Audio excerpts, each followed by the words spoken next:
learned, welcome. There are difficult times ahead, and it takes transformative companies to really take on the challenges of growing markets, changing consumers. Are Indian companies equipped for it? Are Indian boards and CEOs ready for this challenge? Well, maybe not, but there's someone who's applied his mind and putting his time into this effort. I'm now joined by Vineet Nayar, former CEO of HCL Tech, and now known for a host of other things, including writing the book Employees First, Customers Second. Mr. Nayar, thank you very much for speaking with us. So let me ask you a question which to sort of get things right chronologically. So what have you been up to since you retired? I think three things. I'm assuming your workload has gone up. So I have not retired. Okay. I have retired from the board of HCL Technologies, but definitely not retired from active work. So the first thing which I'm doing is working on Sampark Foundation, which is the foundation I had set up in 2004, which is to bring about large-scale social transformation in the area of education and livelihood. For example, 250,000 children in Punjab government schools is our foundation working in improving the learning outcome. We're working on 19 villages with 19,000 farmers in Tamil Nadu to improve livelihood. So that's the one area which the foundation is working on. The second is to increase leadership capacity across the world. So I'm working with boards and management teams to helping them align their employees' management towards the purpose and organization focus to increase organization effectiveness. So how do you build leadership capacity towards the right area? Third is contributing to management thought. What are the new things out there? What are the new challenges? How do you engage Gen Y more? What should you be thinking about, both investing and building great corporations? So I think I'm pretty happy doing this, and plus I'm training to climb the Everest Base Camp this summer. Okay, I wish you all the best for that. So Thank let you. me come to the second one. What's the learning so far? What have you been seeing inside boardrooms which you think you could share with us? I think it's very interesting that somebody asked me in a boardroom in terms of we don't have collaboration amongst the management team. And what I understood, when I talked to a lot of global corporations, is that these nomenclatures like collaboration, which are unusual, have come in and have become excuses to non-performance.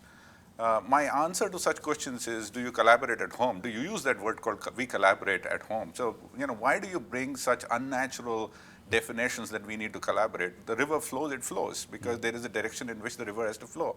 So if you have a purpose in the organization, if there is a clarity of purpose, people come together to solve, to work for the purpose. If there is a problem to be solved, people are clear on what problem, they come together to solve the problem. But if you want this unnatural thing called collaboration, doing I don't know what, and a whole amount of emphasis happens on that, you get nowhere. So what is the problem then? So the problem is that people have stopped thinking simplistically about the movement of the organization, the purpose of the organization, the direction of the organization, and hence the structure and ethos and the work culture of the organization, and have complicated it by these nomenclatures called collaboration, motivation, all that stuff, and looked at organization in isolations of these words. They measure it, they reward it, they train according to that and get nowhere. So a holistic transformation of creating a high-performance organization is all about getting all your eggs in one basket, get them all faced in one direction, and make them run like mad in one direction. And that's what I'm attempting to do with a lot of global corporations. Right. So what's the easy thing here and what's the tough thing? I think the easy thing out here is to show people the mirror and show them that they're wrong. And to show them that actually they have a team which is running in multiple directions. And the reason they are not a high-performance team, or they could be a high-performance team, is because of directionless. And therefore, to say that my expectation from you is high, but you are not performing is wrong, basically all you have to do is get the organization faced in the right direction. The difficult part is the CEO gets it, but the rest of the organization is so clambered down on their own old nomenclature and old way of thinking that even if the CEO or the board wants to turn the wheel and saying, okay, now we'll directionally start moving towards a certain direction and create a high-performance culture, how do you convince the rest of the team to start behaving in a completely different fashion because they were not used to, because you were measuring them on different parameter?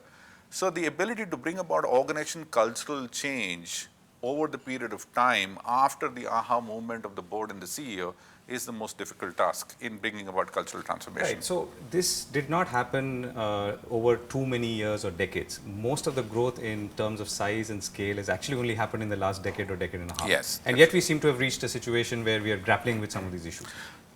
I think it's, the reason for this is that we have CEOs who initially came with the startup mentality and came with the growth phase.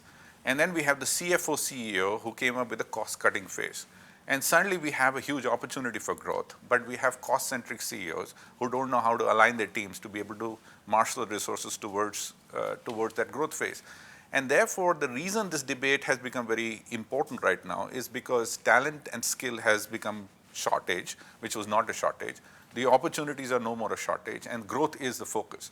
So when you combine these three, suddenly, how do we align the talent and how do we get the best out of talent is become a critical success factor for them to create the value for the shareholders.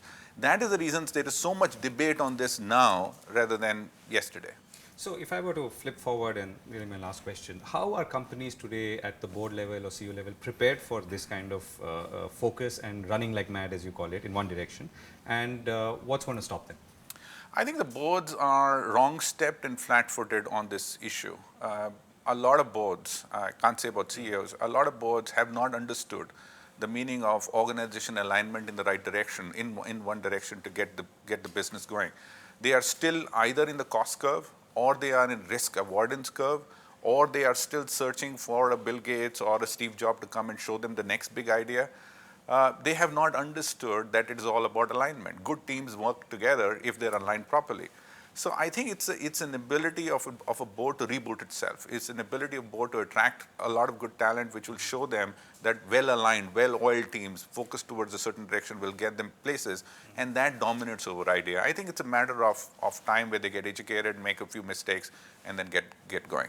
So the last question, you wrote a book, Employees First, Customers Second, and you've been receiving a lot of feedback. Yeah. One interesting anecdote that sums up the feedback that you got, which you might have found interesting. I think I met a CEO of a company who was sitting next to me, and on a flight, I think we were going to New York, and he asked me a very interesting question. He says that there is a gentleman in India who's written a book called Employee First, Customer Second, and I love it because that's something which I have always practiced. But I would like to meet you since you're an Indian.